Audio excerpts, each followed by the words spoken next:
ici Houston et bienvenue dans l'émission Be Young, Be Strong. À propos de Being Young, même si vous l'êtes évidemment éternellement, qui étiez-vous à l'âge de 18-20 ans et pourquoi c'était compliqué pour vous de rentrer dans la vie adulte? D'abord, bonjour Karen. Très grand plaisir d'être là et de réfléchir à ces choses avec vous. Euh, je ne suis même pas de celles qui pensent que les vieux doivent faire semblant d'être jeunes. Je trouve que vieux ne devrait pas être une insulte et que nous avons une tendance à survaloriser la jeunesse et à sous-valoriser l'âge parce que quand même si on vit, on acquiert énormément d'expérience. Et je suis extrêmement heureuse d'avoir 67 ans et demi et de voir ma vie, pas seulement derrière moi, mais autour de moi, à des couches et des couches et des couches, toutes sortes de niveaux de souvenirs. Et c'est très, très, très riche. Je suis plus heureuse maintenant qu'à 18 ans, ça c'est sûr. Donc, je voudrais dire ça en tout premier. Je crois que j'ai jamais été aussi heureuse que maintenant. Malgré toute la pandémie et les difficultés du monde, que je suis la dernière à sous-estimer. 18 à 20 ans, c'était à peu près la pire période de ma vie.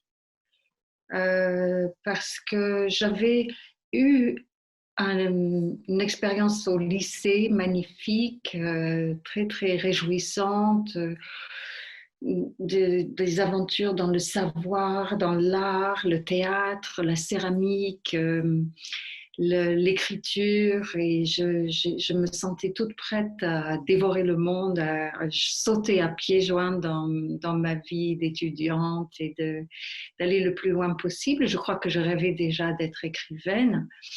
Et en fait, ça a été des années très difficiles parce que je n'avais pas de sous, parce qu'il fallait travailler à droite, à gauche pour grappiller de l'argent pour faire mes études supérieures.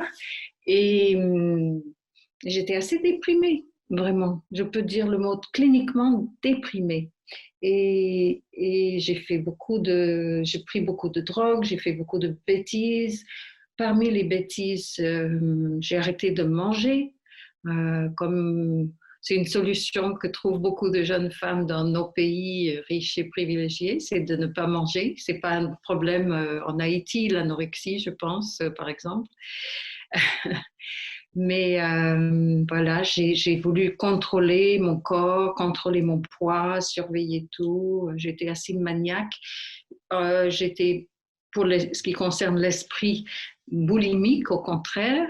Je dévorais des livres, j'avais des boulots de secrétaire. Je me rappelle, il n'y avait pas d'ordinateur à l'époque, mais il y avait des machines à écrire électriques automatiques pour des lettres formulaires standards comme ça qu'on envoyait à plein de destinataires.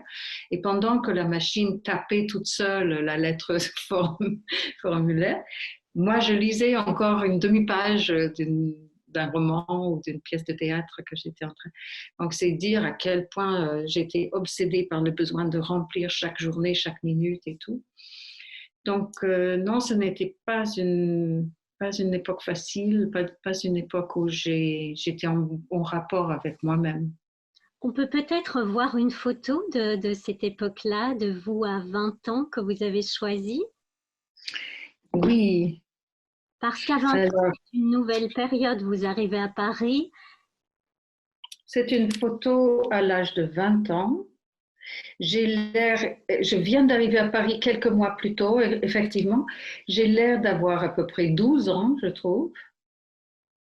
Mais il faut savoir que malgré ses joues rondes, cette jeune femme est très maigre et ravagée. En fait, c'est les belles jeunes femmes, parce que j'étais assez jolie, j'étais assez mignonne, donnent le change. Elles donnent le change. Parce qu'on est jolie, on pense qu'on est heureux, mais je pense que s'il y a des jeunes femmes qui m'écoutent, elles savent que c'est pas forcément le cas. Mhm.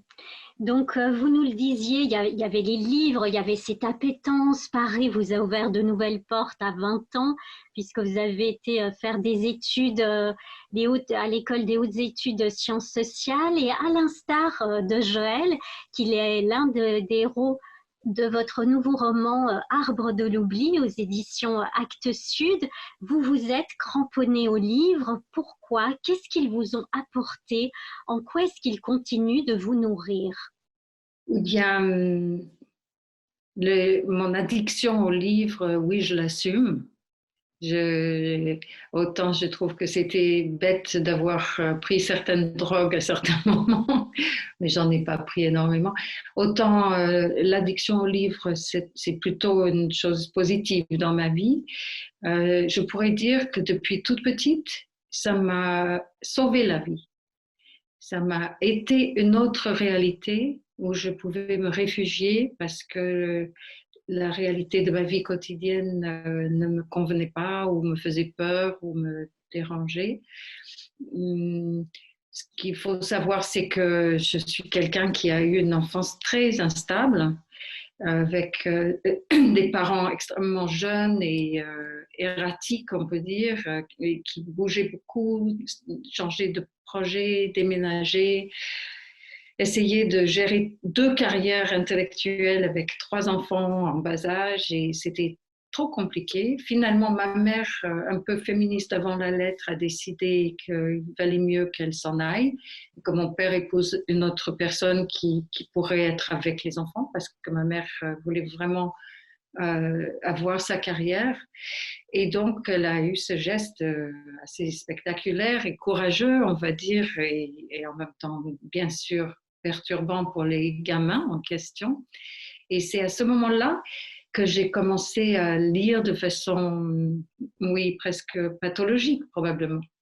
Et je circulais toujours avec un livre à la main, je marchais avec un livre dans la rue, c'est dire. Bon, je n'ai pas beaucoup changé cette addiction-là. Je dois dire que les livres m'accompagneront probablement toujours. Mais je trouve que c'est important de savoir qu'il y a d'autres réalités. C'est ça qu'il m'apporte. Il y a les livres que j'écris pour explorer le monde à ma façon, on y viendra sûrement, mais les livres que je lis, que ce soit des romans, de la philosophie, des essais, des pièces, des poèmes, ça me grandit. Ce sont des voix qui entrent en moi, qui me parlent, que je m'approprie. J'aime beaucoup lire à voix haute et mon compagnon aussi. On passe des heures à se lire des livres à voix haute. Euh, c'est une façon de célébrer l'altérité qui est déjà en nous. Alors, en exergue de ce nouveau roman, donc Arbre de l'oubli aux éditions Actes Sud, vous avez placé cette phrase de Romain Gary qui dit: Il ne s'agit plus de dire, il ne s'agit plus que de hurler. Est-ce que dès lors, Nancy Houston, pour vous, l'écriture est un cri contre l'oubli ou contre d'autres choses encore? Je ne dirais pas forcément, ou en tout cas certainement pas seulement cela.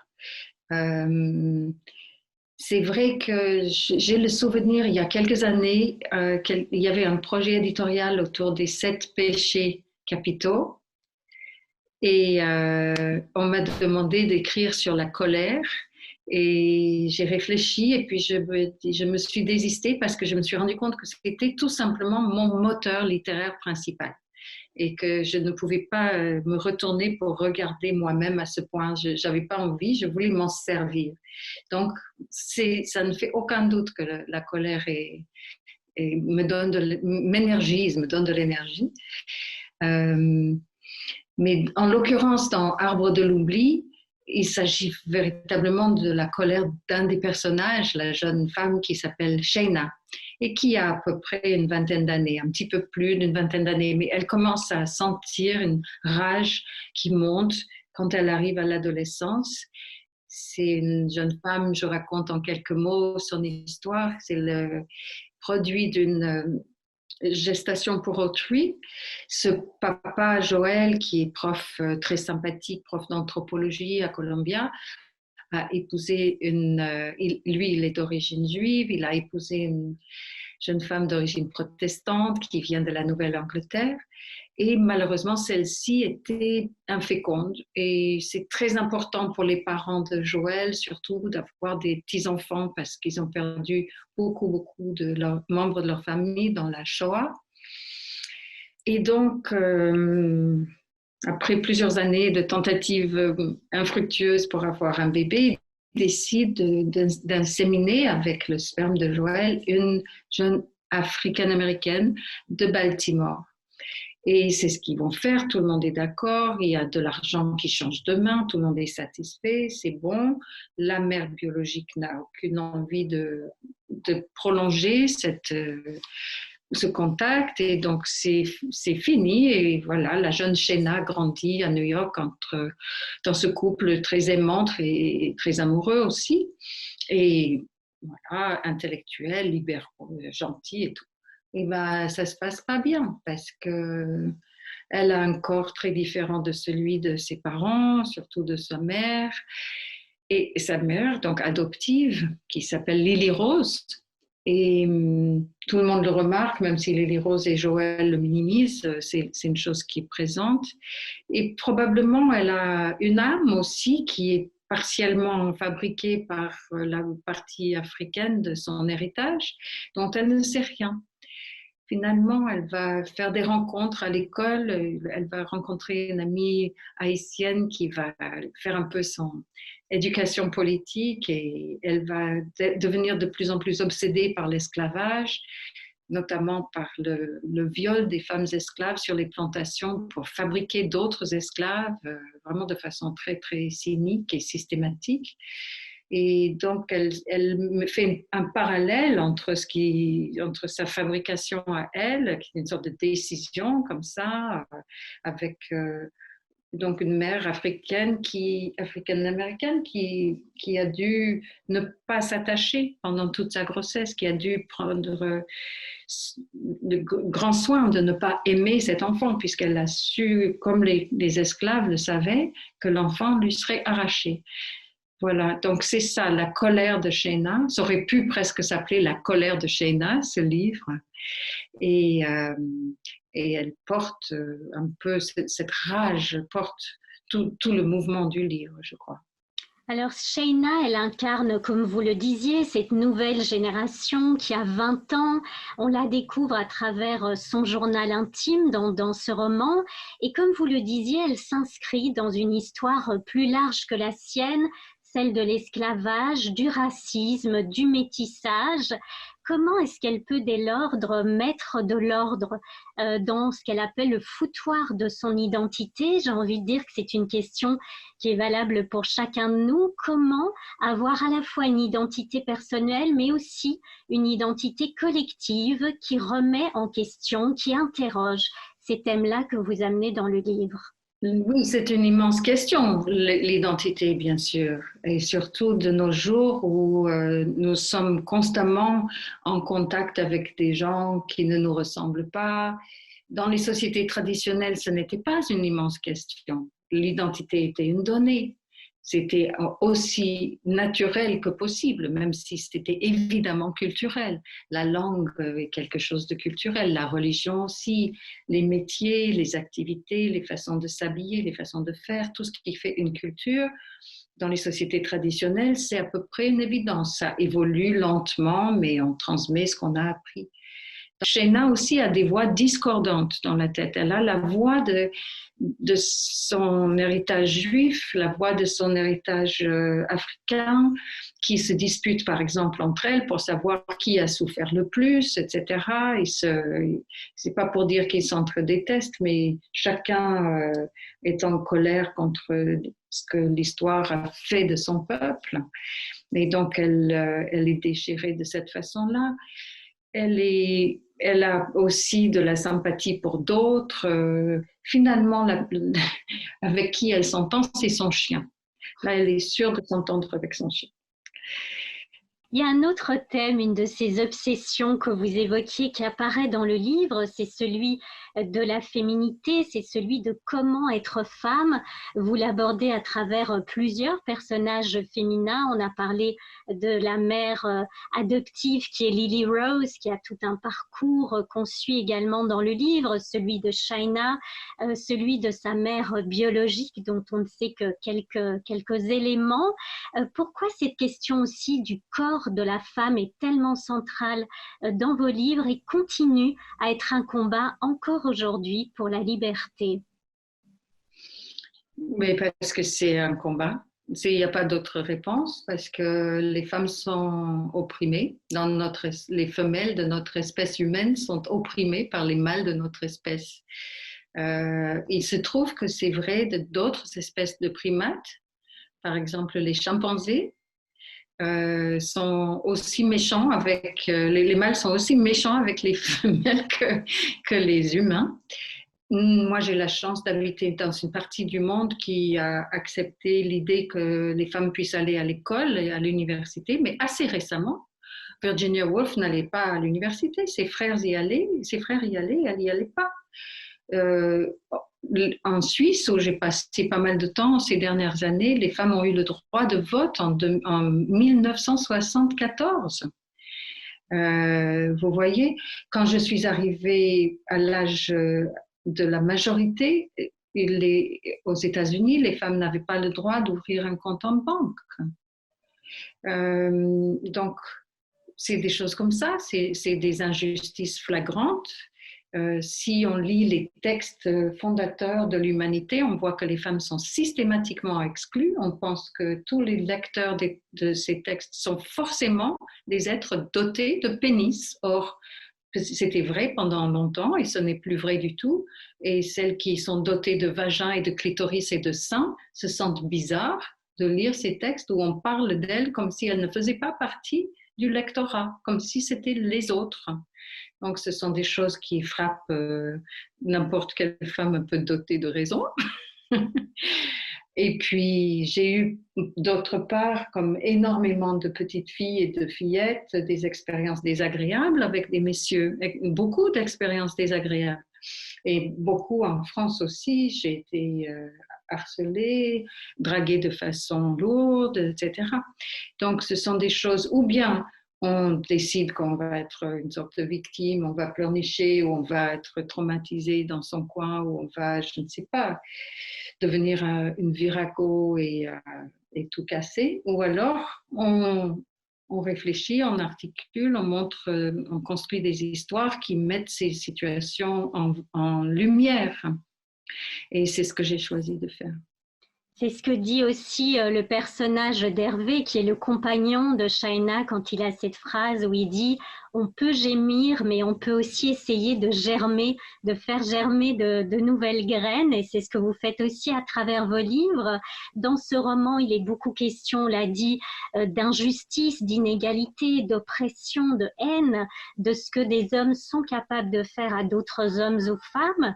Est-ce que néanmoins, vous diriez que c'est grâce à l'amour et à l'art qui sont des cadeaux pour rafistoler nos âmes qu'on peut être sauvé comme vous l'avez été notamment par les livres?